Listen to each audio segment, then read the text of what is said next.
하나님 말씀은 신약성경 140페이지, 신약성경 140페이지 누가복음 24장 25절부터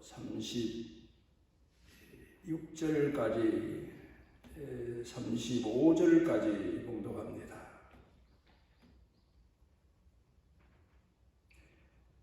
이르시되 미련하고 선지자들이 말한 모든 것을 마음에 더디 믿는 자들이여, 그리스도가 이런 고난을 받고 자기의 영광에 들어가야 할 것이 아니냐 하시고, 이에 모세와 모든 선지자의 글로 시작하여 모든 성경에 쓴 바 자기에 관한 것을 자세히 설명하시니라.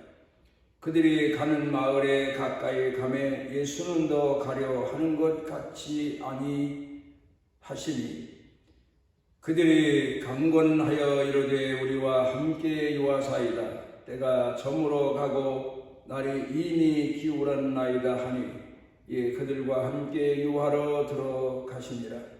그들과 함께 음식 잡수실 때에 떡을 가지사 축사하시고 떼어 그들에게 주시니, 그들의 눈이 밝아져 그인 줄 알아보더니 예수는 그들에게 보이지 아니하는지라. 그들이 서로 말하되 길에서 우리에게 말씀하시고 우리에게 성경을 풀어주실 때에 우리 속에서 마음이 뜨겁지 아니하더냐 하고, 곧 그때로 일어나 예루살렘에 돌아가 보니 11 제자 및 그들과 함께한 자들이 모여 있어 말하기를, 주께서 과연 살아나시고 시몬에게 보이셨다 하는지라. 두 사람도 길에서 된 일과 예수께서 떡을 떼심으로 자기들에게 알려주신 것을 말하더라.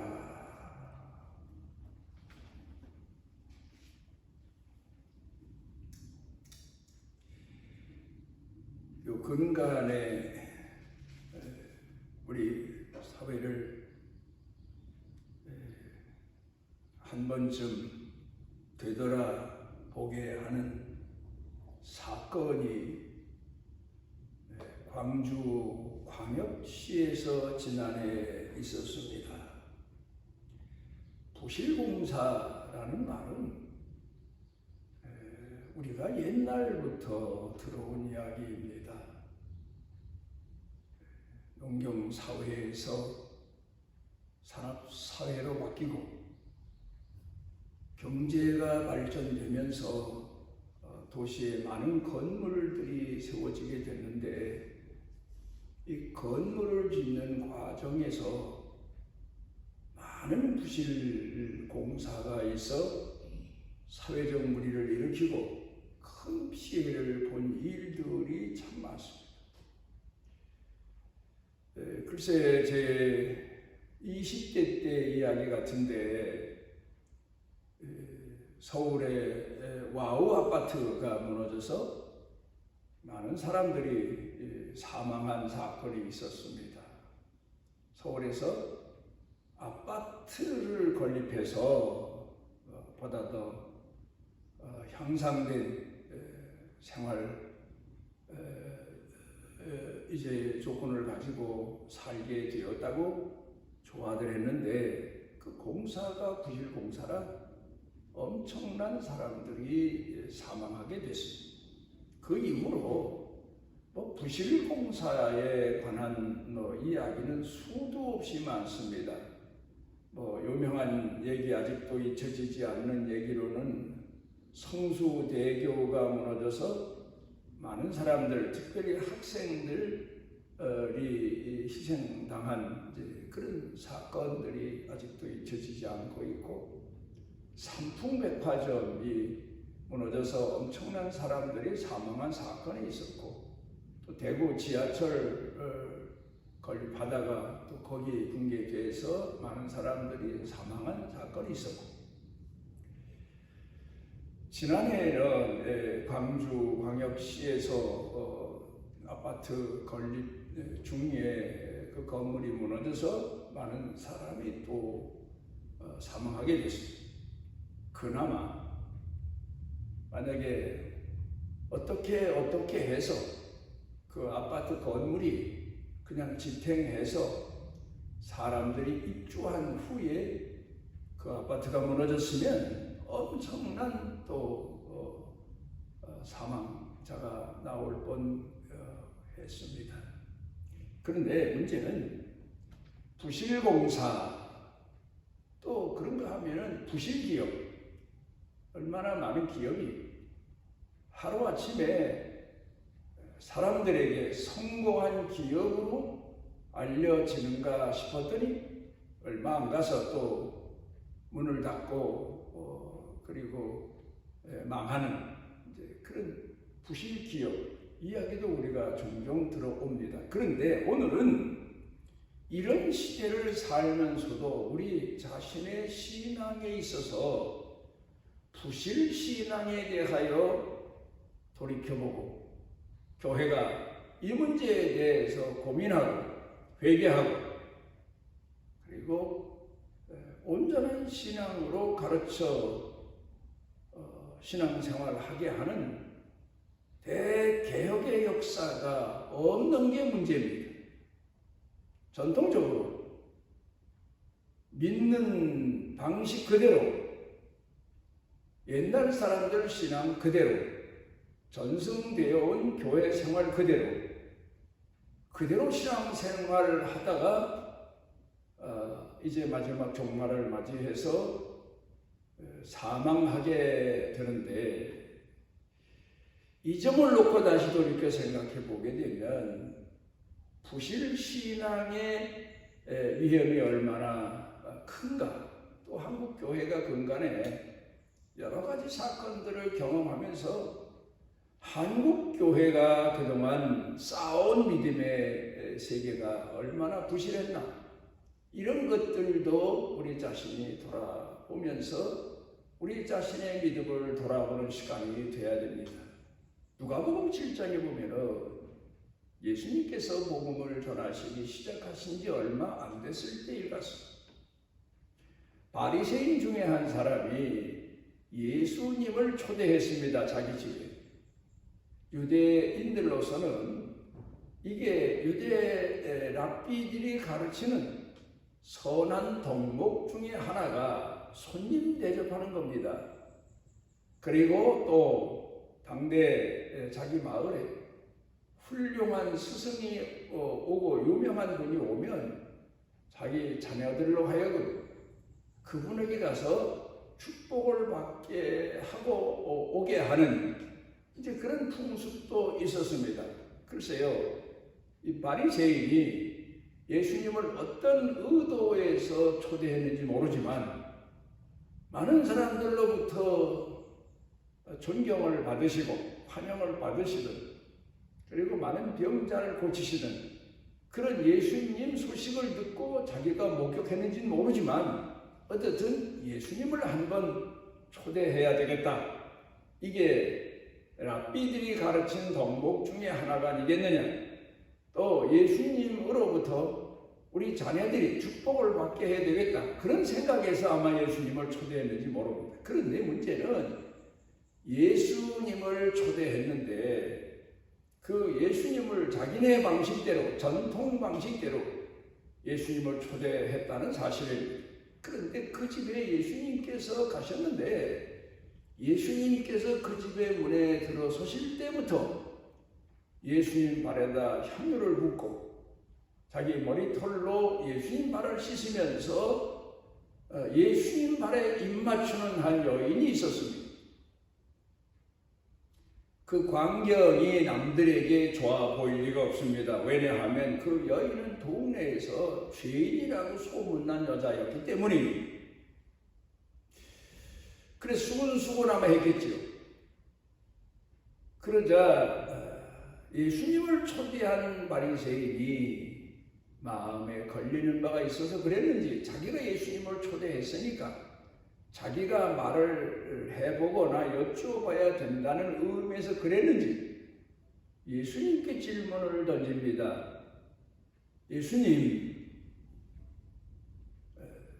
저는 죄인이 예수님 발에 향유를 붓고 뭐 성실한 여자가 예수님 발에 향유를 붓고 인정받을 만한 인격을 갖춘 여자가 예수님 발에 향유 붓고 머리털 예수님 발을 씻고 그런다면야 모르지만 저 여자는 동네에서 소문난 죄인인데 왜 그대로 두십니까? 그 여인의 행위를 단절시키시고 거절하시고 돌려보내셔야 오늘 모임의 자리가 의미가 있지 않습니까? 오늘 하나님의 아들이라고 하신 예수님을 초대해서 대접하는데 이 자리가 좀 남이 보기에도 거룩한 자리, 성스러운 자리, 그런 자리가 돼야 되는데 왜 저 죄인인 여자를 그냥 두십니까? 예수님께서 그 바리새인의 의도를 아시고 질문을 하십니다. 묻는데 어떤 사람이 빚을 졌는데 한 사람은 500데나리온, 한 사람은 50데나리온 빚을 졌다. 그런데 둘 다 탕감을 받았다. 누가 더 탕감해준 사람을 사랑하겠느냐? 이 바리새인은 의미도 잘 모르고 그거야 많이 탕감받은 사람이 더 사랑하겠죠. 또 감사하겠죠. 내 말이 맞다. 이 여자의 많은 죄가 사해졌다. 그리고 그 여인에게 편안히 가라. 그렇게 말씀을 하셨습니다. 여기에서 보는 바 예수님 앞에 와서 예수님 발에 향유를 붓고 예수님 발에 입을 맞추고 자기 머리털로 예수님 발을 씻은 이 여인은 어떤 의도에서 어떤 의미에서 예수님께 이런 행동을 했을까? 이런 섬김의 모습을 보였을까? 진심으로. 첫째는 그런가 하면 자기는 예수님을 감히 가까이 할 수 없는 죄인인 줄 알지만 그런데 그 예수님의 말씀을 듣고 죄인들을 불쌍히 여기시는, 상한 자를 불쌍히 여기시고 가난한 자를 불쌍히 여기시는 그 예수님의 은혜가 얼마나 큰지 깨닫고 그리고 예수님 발에 향유를 붓고 자기 죄가 얼마나 컸나도 돌이켜 회개하면서 예수님께 나아갔던 겁니다.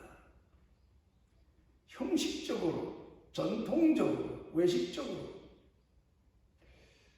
오늘 문제는 한국 기독교가 매주 예배를 드립니다. 또 많은 사람들이 주일 예배에 참석을 합니다. 그런데 그 예배가 진정 바리새인의 예배인지 아니면 자기 죄를 깨닫고 예수님 발에 향유를 부으며 그 은혜에 응답하고 보답하고자 하는 믿음 가지고 하나님 앞에 예배 드리는 죄인인 여자의 예배를 드리는지 우리가 한번 깊이 돌이켜 생각을 해봐야 됩니다. 심리학자 롤로 메이는 현대인들이 겪는 갈등, 고민, 불안 이런 것들에 대해서 세 가지로 설명을 합니다. 첫째로는 환경 때문에 현대인들이 겪는 불안이 점점 더 증폭되고 있다. 그런 얘기입니다. 그 환경이라고 하는 것은 자연 환경일 수가 있고 자기 자신의 생활 환경일 수가 있고 또 그런가 하면 정치적인 환경일 수가 있습니다. 크게 보면 정치적으로 나라에서 정치인들이 국민들에게 주는 불안 요소도 참 많습니다. 그런가 하면 지금은 한 나라의 평안만을 추구하며 살아야 되는 시대가 아닙니다. 전 세계적으로 한 곳의 불안 요소와 전쟁이 결국은 전 세계적인 영향을 끼치고 있는 때라 지구 한 구석에서 일어나고 있는 전쟁이 결국은 온 세상 사람들로 하여금 오늘을 살아가는데 불안하게 만들고 그런가 하면 자기 일터 직업 때문에 불안한 마음을 가슴에 안고 하루하루 근근히 살아가는 현대인들의 고민과 갈등이 얼마나 큰지 모르고 이런 시대를 현대인들이 살고 있다. 두 번째로는 대인관계입니다. 사람과 사람의 관계가 사람에게 행복을 주기도 하지만 때로는 불안과 아픔과 고통, 상처 이런 것들을 주는 경우가 참으로 많습니다.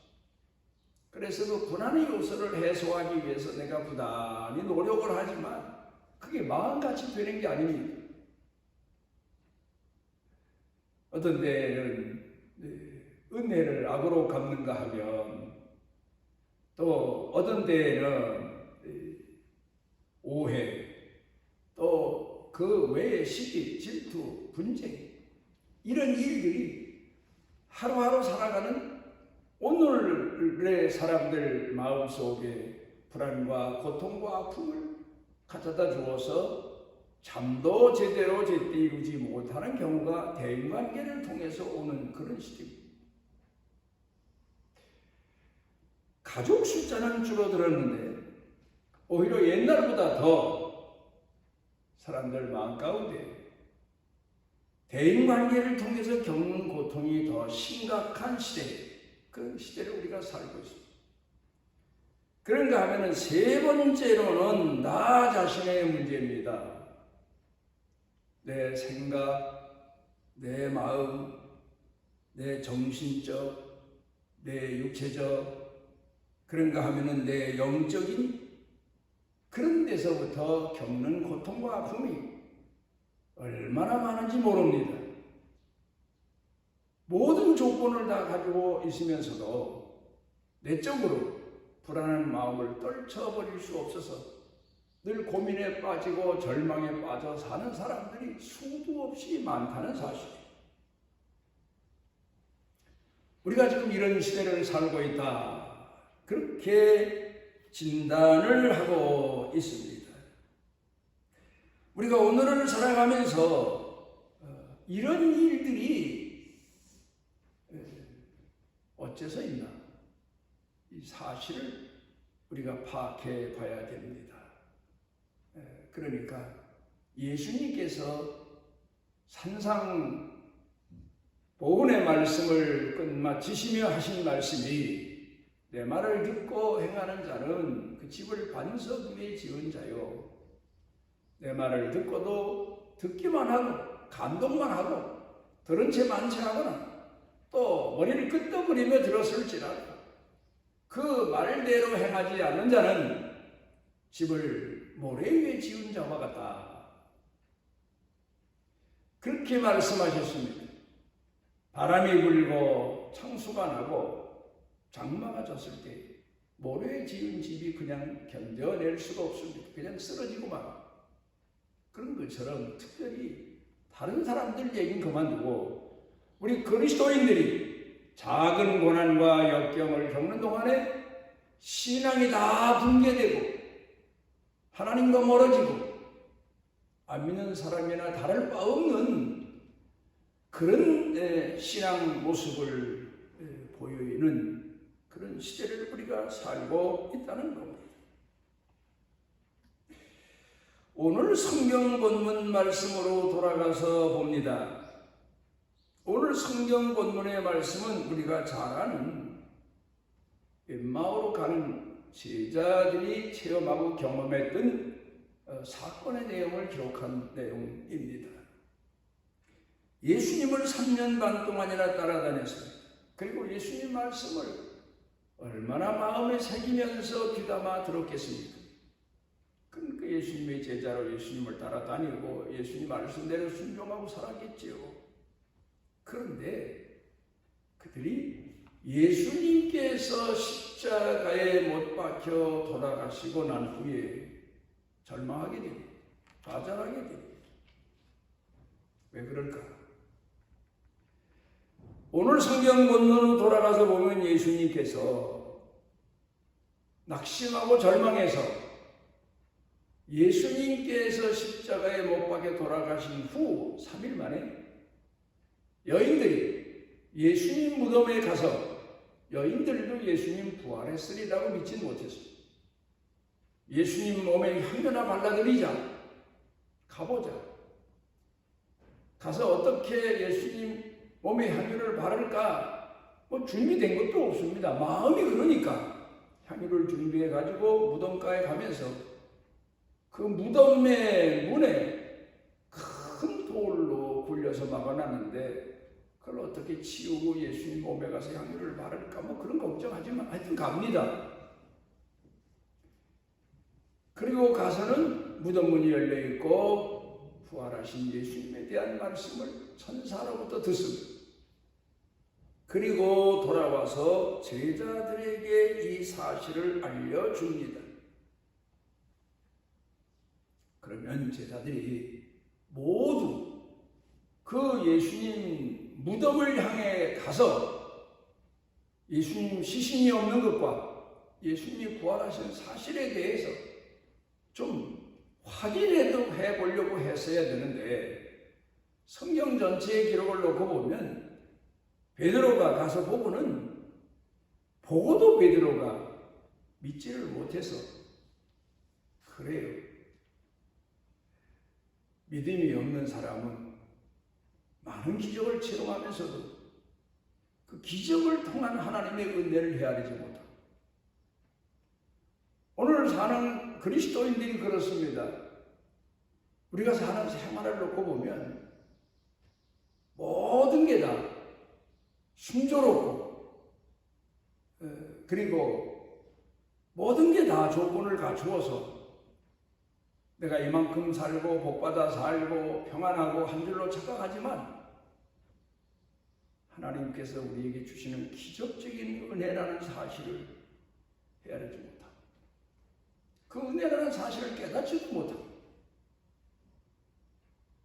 그런 것처럼 이 제자들이 예수님께서 부활하셨다는 소식을 듣고도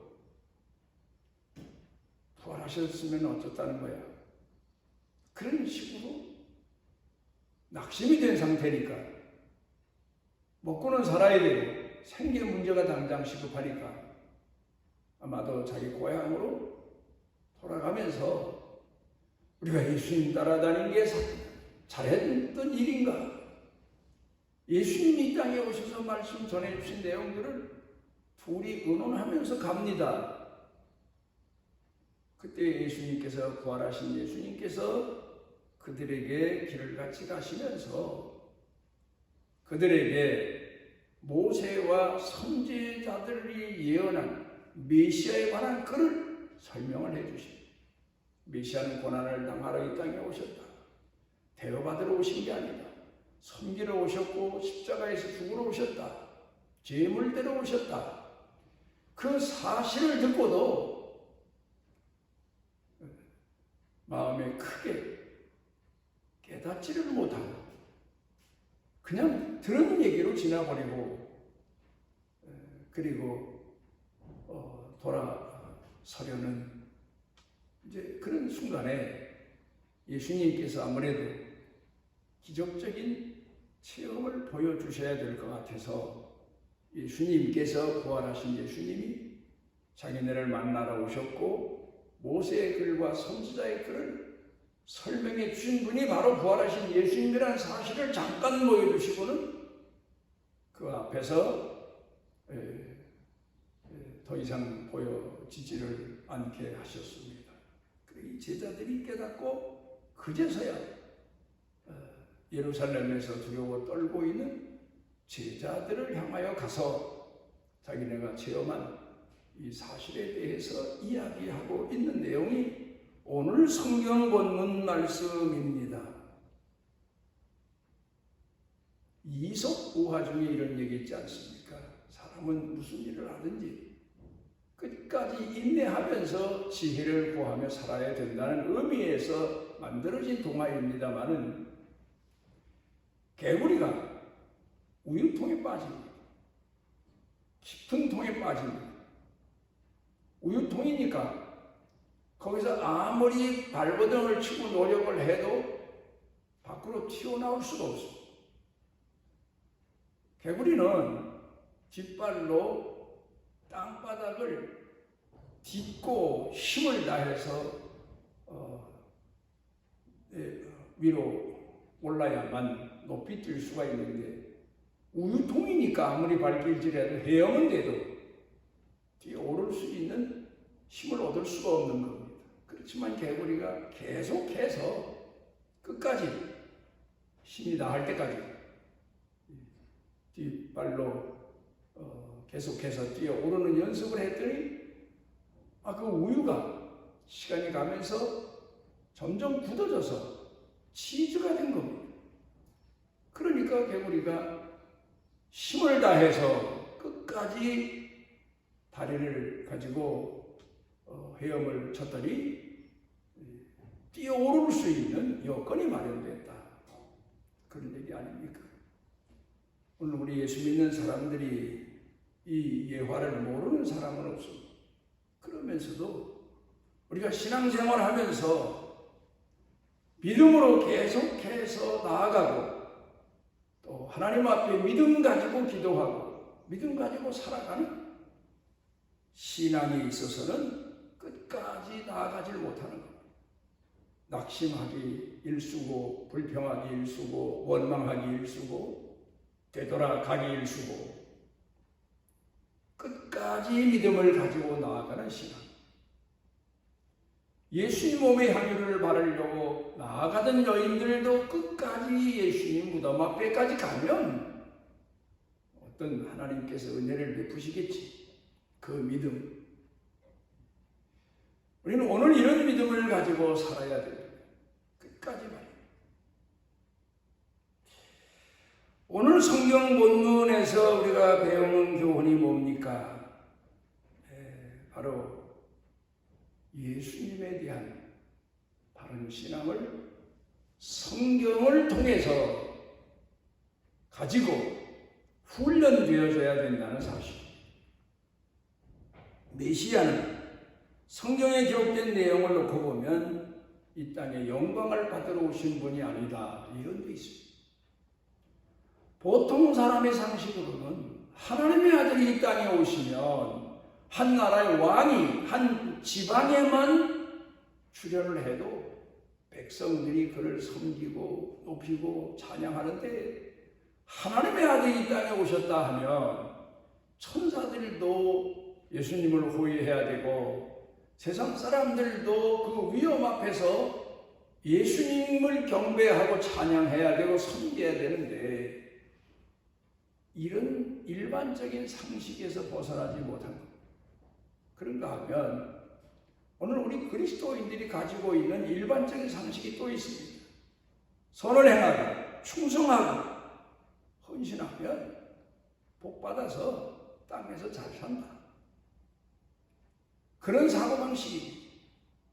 그런데 성경을 깊이 연구해 보면 그리스도인들의 길은 하나님께서 우리의 믿음을 연단시키시기 위해서, 사랑을 훈련시키시기 위해서 고난의 길로 이끄셨음을 우리가 발견하게 됩니다. 편안하고 형통한 것, 오히려 시험의 때입니다. 오히려 연단되어진 신앙을 상실하는 때가 되기 쉽습니다. 고난을 통해서, 역경을 통해서 하나님의 선하신 뜻을 이루고, 그를 통해서 우리가 모든 시련과 역경을 극복하고 대적하여 싸우는 믿음의 강한 훈련받은 성도가 되는 겁니다. 운동선수들이 세계적으로 유명한 선수가 된 사람들 얘기를 들어보면 그들의 그 영광은 훈련과 고난의 대가다, 그런 얘기하지 않습니까? 옛날에 세계적으로 유명했던 젊은 김연아 비겨 선수가 사람들이 묻는 질문에 고통이 없으면 영광도 없습니다. 그런 유명한 얘기를 했어요. 그럼 자기 자신의 고백이에요.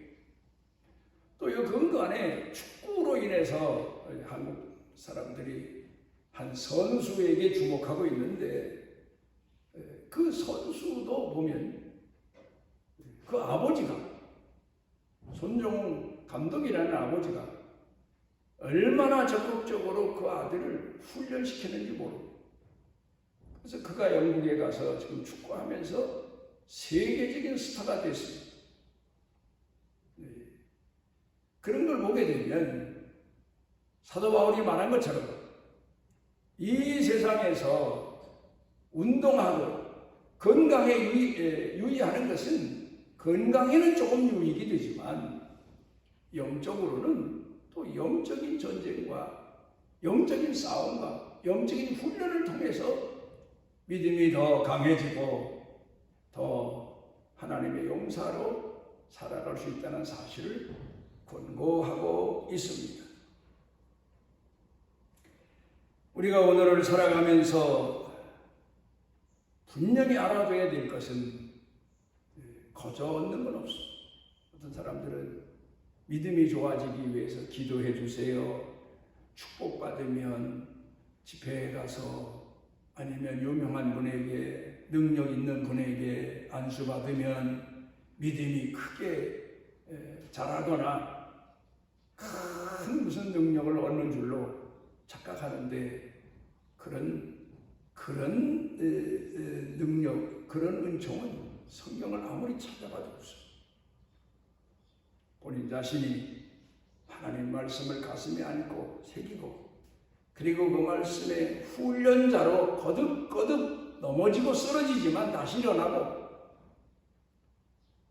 그러면서 나아갈 때 어린 나이가 뒤퉁대지만 넘어지고 주저앉지만 다시 일어나서 걸을 때 결국 뛰기도 하고 무거운 짐을 나를 수도 있고 성년이 되는 것처럼 우리가 믿음에 있어서도 바로 이런 고난 과정을 통해서 또 그리고 하나님의 말씀을 가슴에 안고 그 말씀대로 순종하며 훈련 과정을 거칠 때 넉넉히 시련과 역경을 이기는 믿음의 승자가 될 수 있는 겁니다.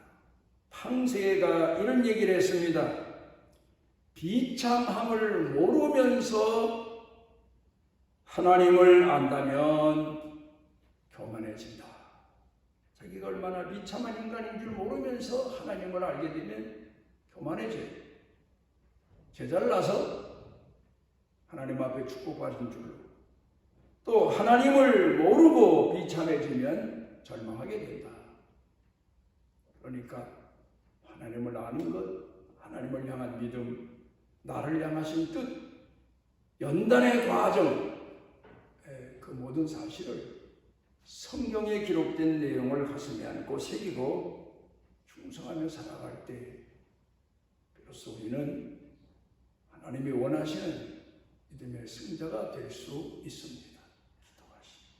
오늘 우리를 사랑하셔서 주 앞에 모으신 아버지 하나님, 성경에 기록된 대로 우리가 주의 은혜를 갈망하고 하나님 말씀을 마음에 새기고 기억에 새기고 또 생활에 새기면서 살아가 진정으로 반석 위에 지은 믿음의 사람들로 이 시험 많고 시련 많은 시대를 승리할 수 있게 해 주옵소서. 예수님 이름으로 기도드리옵나이다. 밖에서 그 날개 아래 보호를 받으러 온 내게 온전한 상 주시기를 원하노라. 우리 주 예수 그리스도의 무한하신 은혜와 아버지 하나님의 지극하신 사랑과 성령님의 감동미로 교통 깨어나게 하시니 사랑하는 자녀들 머리 위에 영육간에 사는 생활 중에 일터 경영 중에 온 교회 중에 넘치고 넘치도록 함께 하시기를 축원하옵나이다.